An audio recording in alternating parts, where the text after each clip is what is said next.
So, tinutuloy natin itong recording natin at ito nga gumawa na tayo ng ibon na may kanya-kanyang layers at may mga animation sila sa loob sapagkat ito ay graphic symbols, no? These are graphic symbols. Now, if you notice, guys, uh, the flapping of their wings are very synchronized, which makes it robotic. Okay? Ngayon, papaano kung gusto nating hindi sabay-sabay yung pag-flap ng wings niya? Paano natin gagawin yon? Okay, we are going to employ what we call looping options or frame calling, no? Looping options or frame calling. So here's what it is. I am going to select one bird right here. Okay, one bird. And if you notice, dun sa looping options, merong looping options loop.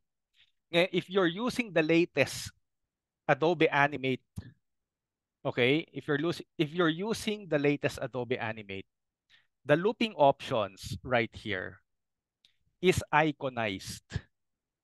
Okay, it is iconized.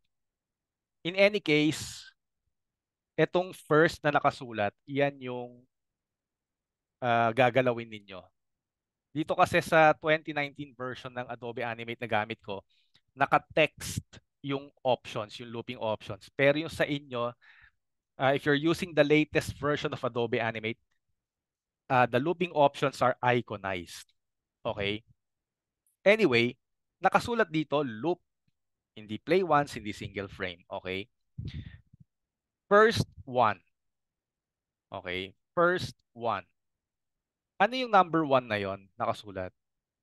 Yung number one na yan, yan yung frame number one dun sa loob ng graphic symbol na to. Okay? So pag pumasok ka sa loob, ayun. Ayun yung frame number one. Okay? So labas tayo. So, halimbawa, ang gusto natin, palitan natin to. Gawin nating frame number 3. Tingnan nyo yung mangyayari sa ibon na yan. Ha? Pag pinalitan ko to ng frame number 3, ayun. Yun yung nangyari sa pakpak niya. Bakit? Anong meron sa frame number 3? Pag nag-double click ka, ayun, yun ang frame number 3. Right there. Pero hindi ko alam bakit meron siyang excess lines dyan. Kanina tinanggal ko na yan. Pero dito hindi siya natanggal. Bumalik siya. So ayan, no? So yan yung frame number 3 right there. Ibig sabihin, labas tayo, scene 1. Doon mag-uumpisa yung animation sa frame number 3 instead of frame number 1. Magsisimula yung animation sa frame number 3 ng nasa loob. O palitan natin to, gawin natin ito right here, palitan natin siya ng frame number 2.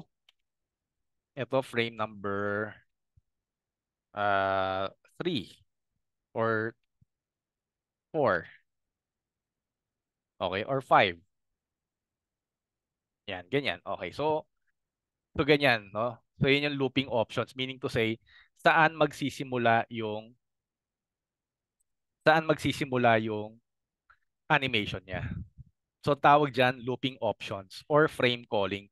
Literally, tinatawag mo, kinokol mo yung frame sa loob ng graphic symbol. Kaya pagka plinay mo yan, hindi na sabay-sabay yung kanilang pag-flap ng wings.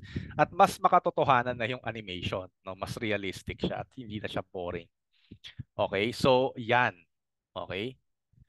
So, ayan siya guys. Ano? So, yan. Hindi gumagalaw. The birds are not gonna move from left to right.